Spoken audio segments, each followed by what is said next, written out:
Senhor presidente, senhores vereadores, público que nos acompanha. Queria falar um pouco a respeito, nesse início, da questão da saúde. Hoje, uma notícia bastante relevante, a suspensão pela Agência Nacional de Saúde Suplementar de 212 planos de saúde de 21 operadoras diferentes. Acabei de ser informado há pouco que o Tribunal Regional Federal da 2ª Região suspendeu até que se constate mais profundamente todas as reclamações, que já são cerca de 18 mil reclamações na ANS, e que, portanto, mostram um problema sério em relação aos planos de saúde que nós temos aqui no Brasil. Não é? São cerca de 50 milhões de pessoas atendidas em planos de saúde, muito em decorrência também das carências da saúde pública, a qual nós sempre defendemos e defenderemos o Sistema Único de Saúde, que precisa ser aprimorado para que cada vez mais a população tenha liberdade em relação a esses planos de saúde, porque eles buscam uma opção, vão para o plano de saúde que também não cumpre prazo, que não faz os exames que tem que fazer, que não cumpre com as obrigações com relação à internação, cirurgia, enfim, tudo isso a despeito da alta rentabilidade do setor de plano de saúde, em torno de 5 bilhões ao ano, que é algo bastante expressivo e, no entanto, presta um péssimo serviço a todos os seus consumidores, né? Grande parte deles. Aqui, nesse caso, 21 operadoras diferentes para 212 planos oferecidos por essas operadoras que foram hoje suspensos. Teve essa liminar do TRF, mas que possivelmente vai concretizar na suspensão da venda desses planos de saúde. Então, é uma coisa que nos preocupa bastante, é a questão da saúde pública. Inclusive, eu dialogava há pouco a respeito do AME, por exemplo, aqui em Jundiaí. Por que as pessoas às vezes vão para o plano de saúde, que também é ruim? O AME, que tem uma capacidade estimada, que daria para fazer 15 mil atendimentos por mês. O AME é um ambulatório médico de especialidades aqui de Jundiaí, fica na rua Rangel Pestana, onde era o antigo NISA ali, né, INSS. Então, 15 mil. E eles fazem quantos atendimentos? 2.300 atendimentos por mês. Então, é muito aquém do que poderia. E não é para atender só Jundiaí, né? O AME ele atende regionalmente. Então, o que nós temos visto? Foi construído ali, foi reformado um grande prédio que tem uma capacidade boa. Quando você entra lá, é um lugar bonito, que aparentemente funciona bem, não tem filas, mas porque, na verdade, as pessoas não estão sendo atendidas, não estão conseguindo chegar ao AME na medida em que ele oferece bem menos atendimentos do que a sua capacidade, seja em exames, né, em consultas com especialistas. Então, muitas pessoas vão lá e não conseguem fazer o exame. É através de encaminhamento, mas oferece a oferta ali de serviços é muito baixa. É um ambulatório do governo do Estado e que há tempos nós vamos falando, que está com um problema sério ali. O governo do Estado precisa investir de fato para que o AME funcione totalmente, ou seja, que aquela capacidade inteira seja utilizada e desafogue as filas de especialistas que nós temos aqui em Jundiaí. Nós temos uma grande fila de pessoas que precisam passar por médicos especialistas e não conseguem. O AME vinha com essa proposta de falar, não, vamos acabar com as filas para especialidades. E não acabou. Nós temos um sério problema ali no AME e muitas pessoas reclamando que não conseguem fazer exame lá no ambulatório médico. Isso é um problema sério e que nós precisamos cobrar junto ao governo do Estado também uma maior efetividade no atendimento desse ambulatório. E por fim, porque as pessoas acabam não tendo atendimento, então ela vai no posto de saúde, precisa fazer um procedimento encaminhado lá para o dermatologista, neurologista, aí vai marcar no AME, demora muito ou não tem as vagas, enfim, é demais a demora, ele não cumpre o que foi prometido nesse ambulatório. Daí as pessoas vão, pagam uma consulta particular ou pagam um plano de saúde, que estão bastante caros e que prestam um serviço da pior qualidade, né? O sonho nosso é que não tenha mais 50 milhões de pessoas precisando de plano de saúde, que todas elas possam ser muito bem atendidas pelo SUS, pelo Sistema Único de Saúde, que eu acredito bastante nesse sistema, mas que precisa ser aprimorado e que nós precisamos cobrar efetivamente a melhoria desse sistema.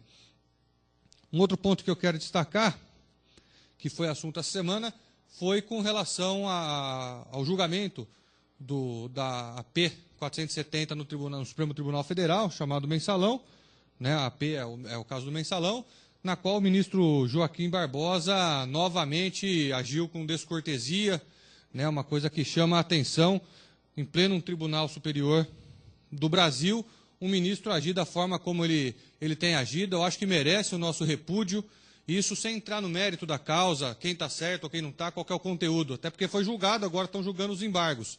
Mas o que não pode acontecer é nós vermos pela televisão, a mais alta instância da justiça brasileira, um ministro não aceitar opinião diferente de outro ministro, de acatar ou não acatar argumentos daqueles embargos que vão ou não vão mudar. Isso não, o problema é a forma como ele se comporta frente à presidência do Supremo Tribunal Federal e que merece, evidentemente, o nosso repúdio. Não é dessa forma que um ministro, numa alta corte desse país, falar que o outro está fazendo chicanas, esse tipo de coisa, é algo profundamente lamentável, que nós jamais admitiríamos nessa casa, por exemplo, o vereador ofender o outro, independente de defender ideias diferentes. Hoje tivemos aqui um debate onde todos nós, alguns de nós discutíamos, pensávamos diferente, discutimos, os ânimos até se afloram, mas jamais pode faltar numa casa democrática ou numa casa pública a serviço do povo a cortesia para lidar com os outros membros. Eu acredito que o Joaquim Barbosa, o ministro do STF, perdeu a linha totalmente, tem perdido as estribeiras. Eu não sei se foi o canto de sereia da mídia, porque ele tem sido tratado como o grande baluarte da justiça brasileira, o grande defensor, quando na verdade não o é, não é? Mas ele se arvorou esse papel e tem agido de maneira a atropelar qualquer preceito democrático numa corte ou numa casa que presta um serviço público de alta relevância para o país. Então isso é inadmissível. Eu quero registrar aqui realmente o repúdio ao ministro Joaquim Barbosa.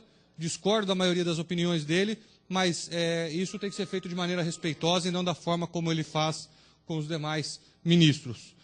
Por fim, convidá-las para a semana que vem, teremos o Fórum do Trabalho, que é uma iniciativa do meu mandato, que nós realizamos aqui nessa casa, será na quinta-feira que vem, dia 29, às 19 horas, com a presença do professor doutor Armando Boito, de Ciência Política, da Unicamp, e do deputado estadual, líder do PT na Assembleia Legislativa do Estado de São Paulo, Luiz Cláudio Marcolino, que também foi presidente do Sindicato dos Bancários de São Paulo, tem uma trajetória muito grande, e vão discutir qual o tema. As manifestações no Brasil em junho, que tomaram as ruas, as manifestações grandemente democráticas, as pessoas cobrando direito, e o papel dos trabalhadores diante disso, ou seja, as manifestações e os trabalhadores, de que maneira os trabalhadores estão inseridos nessas discussões, nessas manifestações, de que maneira pode se avançar na pauta dos trabalhadores, naquela perspectiva progressista, no contexto dessas manifestações. Então será um debate aqui nessa casa, quinta-feira, aberto a todas e a todos, e os quais eu deixo o meu convite, inclusive para os demais vereadores. Muito obrigado. Vereador. Pois não. Eu queria, vereador, chegou algumas informações aqui hoje que os médicos da Unidades Básicas de Saúde não estão encaminhando as pessoas para o AME, né, para os exames, enfim, outros. E eu até percebendo isso daí que Vossa Excelência falou agora na tribuna, eu quero amanhã mesmo, nós faremos aí uma indicação pedindo ao prefeito e os próprios médicos, né, para enviar essas pessoas para tratamento preventivo no AME, que está lá à disposição do público jundiaiense, né? E acho que em questão até da região aqui da nossa cidade. Então, portanto, eu parabenizo pelas palavras, Vossa Excelência, foi muito bem, e nós estamos também ao lado dessa proposta de Vossa Excelência, encaminhando um ofício amanhã para o prefeito. Sim, eu creio, vereador José Dias, permitindo a sua... com a sua permissão, o tempo estourou, mas eu creio que os médicos não encaminhem também para a UBS, isso eu ouvi de alguns médicos, porque o AME não oferece as vagas, ou seja, não tem como encaminhar para lá, porque a fila de espera é muito grande, ou não tem aquele serviço ofertado pelo AME. Entendi. Entende? Então os médicos ficam de mãos atadas. Tem um serviço que poderia ser para atender 15 mil pessoas, atende 2.300 por mês, e acaba que eles não conseguem ter acesso ao serviço. Por isso que muitas vezes o médico não encaminha, porque o sistema de regulação ali das vagas do AME não tem disponibilidade de agenda, né? E uma outra coisa é a terceirização no AME também. Eu sempre tenho batido na tecla. Você vai lá, todo mundo terceirizado, não presta serviço diretamente ao Estado. Eu tive esses dias no Poupa Tempo, para concluir, e me chamou muito a atenção essa questão da terceirização, que não é só na saúde, mas que também ocorre em outros setores. Todo mundo com quem eu falei para renovar a CNH ali era terceirizado. O pessoal que estava trabalhando pelo Detran, o pessoal do Banco do Brasil, terceirizado também, era um correspondente bancário. O outro pessoal que tirou a foto, todo mundo terceirizado. Um absurdo, porque isso é uma precarização dos direitos dos trabalhadores e dentro de um órgão público, né? No caso do governo do Estado, Poupa Tempo, mas também do Banco do Brasil, que tem prestado aí, nesse caso, a terceirização, um péssimo serviço, exemplo para a sociedade, tirando direitos e contratando serviço terceirizado, que o senhor sabe ganha menos, tem menos direitos e benefícios que o trabalhador regularmente contratado. São essas minhas palavras, presidente. Obrigado.